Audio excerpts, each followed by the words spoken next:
Bonsoir à tous les amis, ici Eno, j'espère que vous allez bien, que vous avez passé une bonne journée. Moi, comme d'hab, ça va, patate. Voilà, comme ça j'ai pu ressortir mon gimmick de YouTube que j'avais pas sorti depuis 2 ans et demi. Il faut le savoir. Mais il faut aussi savoir que vous savez, les gimmicks de YouTube, quand vous avez bien nanana, souvent en fait ça part plus d'une frustration. C'est-à-dire que vous savez pas trop comment commencer vos VOD. Et c'est pour ça que vous avez dû remarquer d'ailleurs que tous les youtubeurs que vous regardiez, je sais pas moi, y penser, Science Étonnante, que vous regardez un Monsieur le V12, que quel que soit en gros le contenu que vous allez regarder, la plupart du temps les phrases se répètent vachement. C'est voilà, c'est parce qu'à la base en fait c'est plus une histoire de frustration. C'est pour ça qu'avec le temps en fait j'ai enlevé cette phrase là. C'est parce que bon voilà, j'ai atteint un niveau, un skill qui me permet maintenant de faire des intros en impro. Tu vois, ah, alors je l'ai fait. Mais bon, je sais que ça fait plaisir à certains, comment. Donc je me suis fait plaisir. Bienvenue à vous les amis, vous êtes en train de vous dire qu'est-ce qui se passe. Ah non, s'il commence direct un monologue, en plus il est tout seul. Je sens mal ce putain de stream.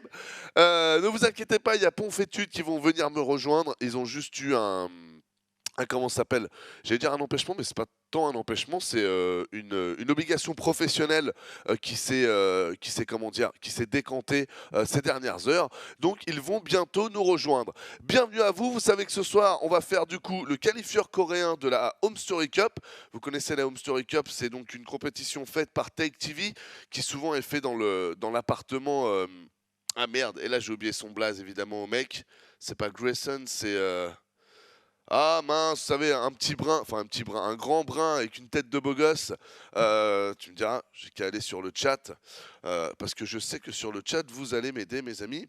Donc du coup, je vais rejoindre ici, voilà, gaming.tv. Et donc voilà, la Home Story Cup qui va se jouer en décembre, si je me rappelle bien. Je crois que c'est juste avant Noël ou pendant Noël. On ira vérifier ça ensemble. Et donc du coup, vous le savez, hein, moi le Home Story c'est vraiment une compétition qui me fait vraiment triper. C'est très rigolo. En plus ils ont un concept assez intéressant, vous le savez, où c'est beaucoup les joueurs en fait qui commentent les joueurs avec un petit caster qui va être là en lead pour être sûr que ça roule et qu'il y a un certain rythme quand même. Donc souvent par exemple on va avoir un petit comment ça s'appelle. Salut à tous, hein, là j'ai accès au chat. Le lapin n'était pas disponible, ils l'ont donné à Justin Bieber, alors Ponfétude sont allés résoudre le problème. Ça aurait pu être ça, mais non, c'est pas ça. Tu sais, les salles, quand même, ça se prépare assez en amont. C'est pas une discussion avec un pote. Bon, bah, le 12, ça te va? Ouais, vas-y, on verra ça. Allô, ouais, en fait, non, je suis pas. Non, non. C'est quand même beaucoup plus sérieux que ça. Et puis en plus, bon voilà, ça coûte de l'argent aussi de louer une salle, donc encore heureux qu'ils sont sérieux, hein, parce que sinon ce serait un peu du foutage de gueule. Donc voilà, du coup là, HSC, on va se faire le premier qualifieur, donc c'est le qualifieur coréen, il y a pas mal de bons joueurs. La première game par exemple qu'on va commenter, ça va être Patience contre Soulki, donc deux joueurs coréens vraiment d'exception, un joueur tête pixel et un joueur... D'ailleurs c'est marrant parce que Soulki, là on nous dit qu'il est TCM. Donc voilà, je pensais vraiment qu'il était encore dans une équipe Kespa. Il faut croire que ce n'est peut-être plus le cas. Donc voilà, on va se faire le qualifieur tranquillement. Je vous rappelle aussi que vous pouvez maintenant commander vos places. Hop, excusez-moi. Pour 0 MS, donc... attendez. Je ne vais pas vous mentir, hier on a fini tard, les projos sont d'une violence incroyable, ils me savatent les yeux. Et en plus j'ai une poussière dans l'œil. Alors là... C'est la phase de Booba, tu vois, moi je t'éclaire avec mes phares Xénon, t'as vu, tu vois plus rien, Morek, comment donc voilà, du coup on va commencer ça tranquillement. Je vous rappelle que si vous le voulez, vous pouvez, si la compétition vous intéresse, vous pouvez aller choper vos places pour les Nation War numéro 3 comme pour le Red Dot Invitational, car je vous rappelle que ça se fera sur 2 jours, le 12 et le 13, il y aura une journée StarCraft 2 et il y aura aussi une journée CSGO. Vous pourrez aussi participer aux deux. Et pour ceux d'ailleurs qui se posent la question, oh tu déchires Alexis. Donc voilà, ça c'est on va faire un petit point là-dessus rapidement avant de commencer les games. Et dans moins de 5 minutes on commence les amis, ne vous inquiétez pas. Donc là vous le voyez, vous avez donc Yann News. Si tu scrolls, est-ce qu'on a le lien parce que j'ai pas vérifié pour être honnête avec toi mon bon Alexis. Donc là vous avez toutes les explications. Et normalement, on a l'avis des blogueurs aussi. D'accord. Et maintenant, donc là, on a eu tous les groupes, on a la pub G2A et on n'a pas le lien pour aller prendre ses places. C'est génial. Vas-y, mets-toi bien cher. C'est lundi de toute façon. Le lundi, on est posé, posé. C'est comme quand toi tu vas au bureau le lundi, tu vois. T'as pas la même patate que le vendredi, tu vois ce que je veux te dire? Non, le lundi, c'est le lundi, tu vois. Le vendredi, t'es content d'aller au bureau. Parce que tu sais, quand tu sors du bureau, ça y est, c'est le week-end. Comme disait Laurie, bien sûr. Laurie, grande philosophe française, reconnue pour ses textes, qu'elle n'écrit même pas d'ailleurs. Comment? Voilà, du coup les amis, on va commencer directement sur la game. Sinon, je crois que je vais partir en one-man show et c'était pas le but du truc. Donc on va envoyer ça. Attendez, je vais d'abord demander à mon réalisateur adoré si entre-temps il a trouvé le lien, parce que si c'est en bêta à le trouver, qu'on vous le montre quand même. On verra après, d'accord. Alors les amis, c'est parti, on va commencer directement par un BO3 qui opposa, car je vous rappelle que là en fait on est sur replay, ça a été joué hier ou avant-hier, ça a été joué très récemment, je crois que ça a été joué hier, parce qu'on attendait les replays en fait, hier soir on les avait pas encore, pour vous dire, la fraîcheur du replay, la fraîcheur du poisson, papy, c'est que il date de la journée. Donc voilà, on va commencer par Patience versus Soulkey. Je vous rappelle, si vous venez de nous rejoindre, qu'aujourd'hui on va vous caster le qualifieur de l'HSC, donc de la prochaine HSC Home Story Cup qui se jouera en décembre. Et je vous rappelle aussi, pour les retardataires, que j'ai aussi des retardataires dans mon équipe. Ponfétude vont bientôt venir me rejoindre. Ils avaient juste une réunion importante à terminer au préalable. Voilà les amis, on va pouvoir rentrer directement in game en mode David Copperfield. 3, 2, 1. Let's go. Comment? J'ai essayé de feinter le Real. J'ai essayé de feinter le Real. Le Real est chaud. Comment? Il se fait pas avoir par les suites logiques. Il attend le 0. C'est bien joué, Alexis. Et c'est donc parti, les amis. Nous avons donc en bas de la map, à gauche sur Ulrena, en Protoss rose, Patience.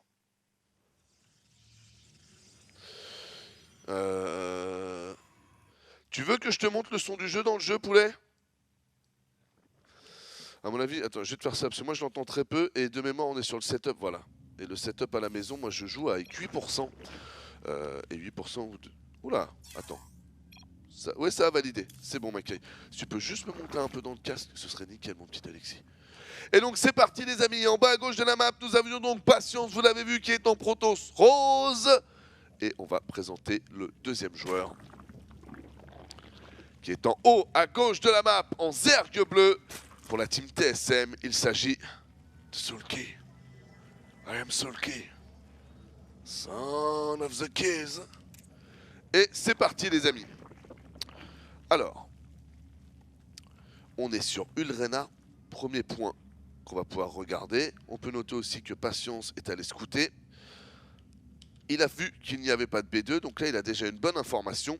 Et pour ceux qui n'auraient pas trop eu le temps de jouer à StarCraft 2 ou même de voir des streams depuis la sortie de Legacy of the Void, Ulrena est donc une des nouvelles maps. Vous avez la B1 surélevée, la B2 qui est un peu en dessous. Vous avez un accès direct ici qui mène à la B2 de votre adversaire, mais vraiment avec un passage ici qui est très très facilement contrôlable, hein, il faut faire attention. Après du coup vous avez la B3, donc B2, B3 c'est très scripté sur cette map, hein. On va pas faire genre qu'on a le choix, on n'a pas réellement le choix. Après ici, il y a des rochers, c'est du 2000, hein, ça se casse comme d'hab. Attention ici, hein, les Zerglings qui vont arriver, on ne les oublie pas. Et si ne vous cassez pas les rochers, bah, vous êtes obligé de passer par là. Donc pour les plus anciens d'entre vous, ça rappelle une map qui s'appelle Scrap Station. Pour les plus nouveaux d'entre vous qui ne comprenaient pas la référence, n'hésitez pas à taper Scrap Station sur comment ça s'appelle, YouTube. Mettez Scrap Station plus Wikipédia par exemple, et vous tomberez directement sur la map en question, qui était une map Wing of Liberty, un peu donc du coup sur le même sur la même ossature. Ici on a les Zerglings qui commencent à mettre la pression sur le Nexus, c'est très intéressant. On voit que Soulkey veut jouer low economy pour empêcher son adversaire de se mettre un peu trop bien sur la prise de B2. La B2 a quand même été effectuée, on perd la moitié du bouclier. Mais bon, j'ai envie de dire, un bouclier, vous savez, c'est comme un pare-choc de voiture, hein. Quand on l'abîme, bah faut pas pleurer, c'est fait pour ça, hein. C'est un pare-choc, tu vois. Bouclier, c'est pareil. C'est comme si tu pleurais parce que, je sais pas, tu vois, t'avais abîmé ton gilet pare-balles. Mais non, le gilet pare-balles est là pour prendre les balles. Tant mieux, mon gars, il t'a sauvé. Sois heureux et rachète-en un avec le sourire. Attention ici, le Nexus qui vient de tomber. Très très bonne opération de la part de Soulkey. Soulkey, du coup, qui ne se sera pas arrêté qu'au pare-choc, hein. Il s'est fait les roues, le moteur. Il a défoncé la voiture à Patience. Donc ça, c'est pas gentil, bien sûr. Évidemment, ça, c'était pas gentil. Il faut vengeance de la part du joueur. Protoss, le joueur Protoss qui n'est toujours que sur un gaz. Ça, ce n'est pas une très très bonne nouvelle, je trouve, pour lui. Sachant qu'il a perdu en plus sa B2, ça veut dire qu'il n'avait pas fait l'investissement de ce gaz ici. Et donc que son économie ici est max, hein, on est à 17 sur 16. Mais réellement, il va falloir encore 3 collecteurs là. Donc on n'est pas encore à Ecomax au niveau de la B1, on vient de perdre la B2, c'est quand même pas très cool tout ça. Attention, on peut voir économiquement parlant que Sulky fait son petit nombre de drones, il est à 24 pour 22, donc il est bien. Donc là Sulky qui nous fait une très bonne game, vraiment il n'y a rien à dire. On a un adepte, franchement l'adepte en rose, il est super stylé je trouve. Parce que ça fait rose, mais en fait, tu vois, même le shadow en rose, ça donne un effet gris. C'est pas mal, je trouve ça pas mal. Attention ici, les drones qui sont attaqués. Premier drone qui a failli mourir, mais qui a dit non. Oh là là, et là on a les vigiles. Non, on a les vigiles qui font extrêmement bien leur travail. Tu ne passeras pas derrière cette ligne de minerai. Tu ne boiras pas dans mon bar. Attention quand même ici, le shadow qui a bien fonctionné. Et on est remonté dans la B1. Alors vraiment pour les joueurs Protoss, hein, ce que je vous conseille amplement, pendant qu'on a ici un petit temps... un petit temps où il y a un tout petit peu moins d'action. C'est imaginons votre unité, oubliez la B3 là, hein, je parle d'une situation sur B2. Imaginons votre adepte est là. Dès que vous commencez à monter ici, je vous conseille d'envoyer le shadow dès là et vous commencez à attaquer. Et si jamais du coup, comme ça vous donne 2 points de sortie, soit vous faites demi-tour avec un clic droit. Donc vous montez, vous vous rendez pas compte que oh, ça va pas être bon, il y a une queen ou il y a 2 queens, vous cliquez droit, vous ressortez. Soit vous laissez finir votre ombre et dans ce cas-là, vous allez réapparaître ici. Soit en fait ça va, il n'y a pas trop d'unités, donc vous pouvez attaquer tranquillement. Mais vraiment pensez à faire l'ombre à chaque fois avant le combat. Ça vous permet vraiment d'avoir une sortie en plus. Et c'est comme au poker, hein, plus on a d'out les mecs, plus on kiffe.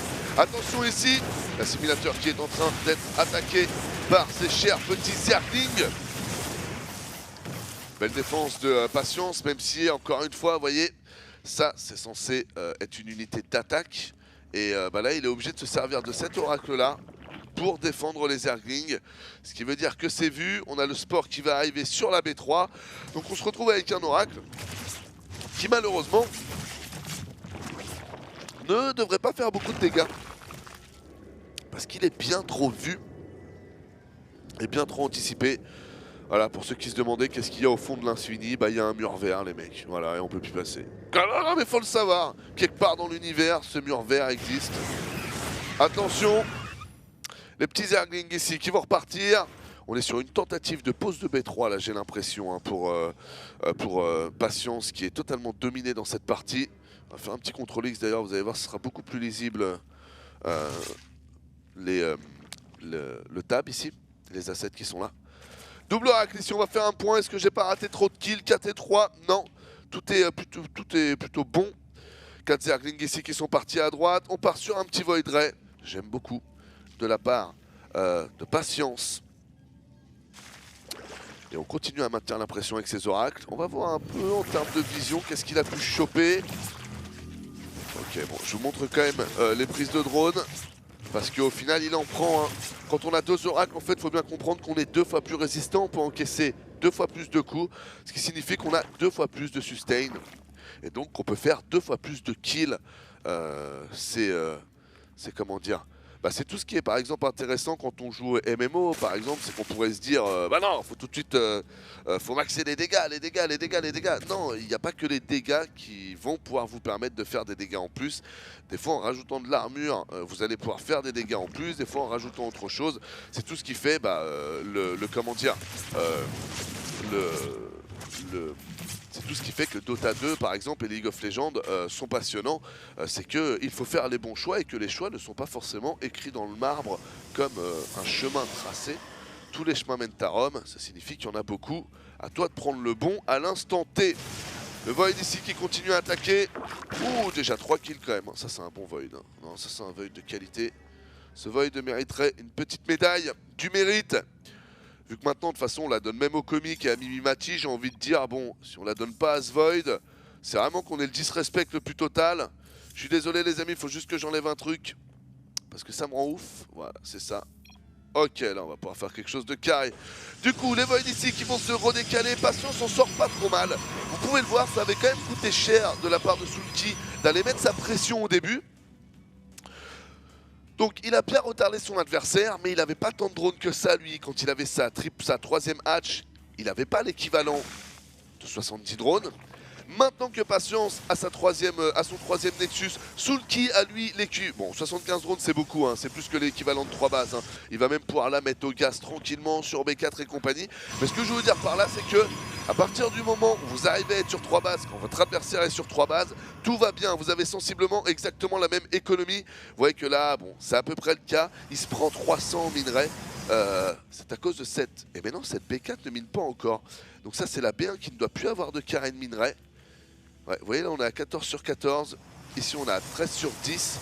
Donc là, les carrés de minerai qui sont tombés plus vite, tout simplement parce que Sulky a mieux réparti ses collecteurs en début de partie. C'est ce qui fait là la différence de collecteurs. Mais ceci étant, ça reste voilà, au maximum Sulky à 25% en plus d'économie. Évidemment que ça reste beaucoup, mais ce que je veux dire c'est que 25% c'est contrôlable sur une bonne prise de fight. Ce qui n'est pas le cas par contre de 50% ou de 75%. Là c'est plus du game over. Donc bien joué de la part de Patience. Il part avec un désavantage. Ce sont ces 25% là. Ceci étant, il y a des gens qui gagnent des games avec 25% en moins d'économie. Il n'y a pas de raison que ça n'arrive pas à Patience non plus. Donc c'est bien joué de sa part. On va dire qu'il a réussi à sortir la tête de l'eau. Les 4 premiers adeptes ici qui vont aller voir sur la droite et essayer de scouter une des dernières bases qui minent. Ici, il voit Carien, il va se projeter sur l'autre. Et attention, les premiers mutas ici qui sont en train d'arriver. Je ne l'avais pas mentionné verbalement, mais on avait vu la Spire hein, visuellement au niveau de la P1 du joueur Zerg. Il y a aussi un Bata Hydra que je ne vous ai pas mentionné, mais que normalement vous avez vu. Et Patience, bon bah... Fais tourner. Non bah Patience qui met GG. Il avait combien? Un Phoenix, 8 Stalker et 4 Void Ray. Autrement dit, mes amis, il n'avait pas de quoi anticiper le switch Muta. Comment? Ça, c'est du casse de qualité quand même. Là, j'espère que sur le chat, vous êtes en train quand même de m'encourager et de me dire que je suis vraiment un bon. Cela, je viens de finir ce cast et j'étais vraiment en train de me dire, franchement, Anos, one of the best casts of your life. No, really, dude. Je vous ai même pas anticipé que les mutas allaient game over la game. C'était pas mal. Les 20 mutas de la victoire, voilà, nous dit Bunny was innocent. Innocent kiff, c'est gentil. Oui. Mais là, vous me complimentez pour ma carrière. Vous me complimentez pas pour ce cast. Ce cast était à chier. C'est ça qu'il fallait écrire sur le chat. C'était une réalité. Là, on va mieux faire. C'est parti pour la game 2. Du coup, c'est Sulky, vous l'avez compris, qui s'est imposé sur la game 1. On va voir si c'est aussi le cas sur la game 2. Hop là, BO3, 1-0 pour Sulky qu'on va mettre en bas. Et c'est parti les amis, on va rentrer une game. On vous rappelle que ce qualifieur s'est joué hier pendant qu'on était en train de faire les Nation Wars. On vous rappelle aussi que c'est le qualifieur de la Home Story Cup qui va se jouer en décembre. D'ailleurs pour la petite histoire, alors je fais tout pour pas dire de bêtises. Parce que vous savez qu'il y a aussi la DreamHack qui va se jouer. Alors la DreamHack de mémoire, en joueur français, on a Marine Lord, Tidrogo, Lilbo. Et pour la Home Story Cup, de mémoire, on a Lilbo qui a été invité, Marine Lord qui s'est qualifié. Et le troisième, je ne sais pas. Je crois que pour la DreamHack, il y a Firecake aussi, mais pas pour la HSC. Je vais aller checker juste après sur Wikipédia, donc je vous ferai un point quand même. Oh là là là là là là là là. Attention, présentation des joueurs rapides, on a un gros all-in-salle en bas, à droite de la map. Nous avons Sulky, joueur d'exception, je vous rappelle, un Coréen qui à un moment roxé du poney, même à un moment était considéré comme l'un des meilleurs joueurs Zerg au monde. Et en haut, à gauche de la map, il s'agit de Patience. Contrôle X effectué, voilà, il n'y a plus de bug sur les scores. Et donc, on est sur la map de Prion Terrasse. C'est une map où les joueurs, franchement, c'est génial ce que fait Sulky. Pourquoi? Cette map-là, regardez, c'est une map où à chaque fois, en fait, c'est une map guidée. Vous êtes obligé de prendre gold sur B3. En gros, sauf si vous allez chercher celle-là, mais on va pas s'en cacher, il faut être un peu con pour aller chercher une base aussi loin qui sert à rien, quoi. Là, regardez, B1, Safe, vous êtes bien. On fait un peu de présentation de map quand même parce qu'elles sont nouvelles et même moi, en toute honnêteté, j'ai pas eu beaucoup le temps de jouer depuis la sortie du jeu. Même moi, ça me fait du bien en fait de refaire le point. B2, plutôt cool, vous le voyez encore une fois, on est dans du standard, il n'y a rien à dire. B3, soit devant, soit à droite. Dans les deux cas de figure, ce sont des golds, excusez-moi. Donc que font les joueurs Zerg? Ils ont tendance à hatch first directement sur la gold et ensuite compléter avec celle-là pour ne pas être trop greedy non plus et avoir du coup un triangle qui est facilement défendable d'un point de vue tactique. C'est scouté d'ailleurs de la part de Sulky et on a une gate qui a été annulée comme vous pouvez le voir. Double adepte du coup en proxy qui ont été envoyés. Et j'allais vous dire, alors moi je pense que limite j'aurais préféré un 3 gate Zilot, c'est-à-dire un 3 gate sans gaz, sans corps, à la One Again Beast to Fly, à la conquête de l'Ouest mon gars, hein, là bite le couteau. Bon et puis le Magnum aussi, parce qu'il faut être honnête, c'était pas trop au couteau quand même. Les Indiens ne sont pas morts à coups de couteau, on le sait tous. Hein. Soyons quand même honnêtes avec l'histoire, bande de salauds. Comment? Mais du coup, j'aurais préféré juste un all-in Zilot, parce que je me disais, pareil en ZVT, tous les joueurs Zerg font des hatches comme ça sur Gold. Pourquoi ne pas faire un triple rax ou un quadruple rax à chaque fois pour sanctionner hein. C'est intéressant. Là, on voit que ça se passe pas bien du tout. On a les deux premiers adeptes qui sont sortis, mais qui s'en sortent mal. Parce que... Bon, d'accord, alors il faudra que je refasse un petit point quand même. Les games comme ça sert à rien de les mettre dans un répertoire, les mecs. C'est juste de la merde. Comment? Ok, non, on va passer à autre chose. J'ai même pas envie de revenir en arrière pour essayer de trouver un intérêt à la game et de vous vendre un truc. Ça ne sert strictement à rien.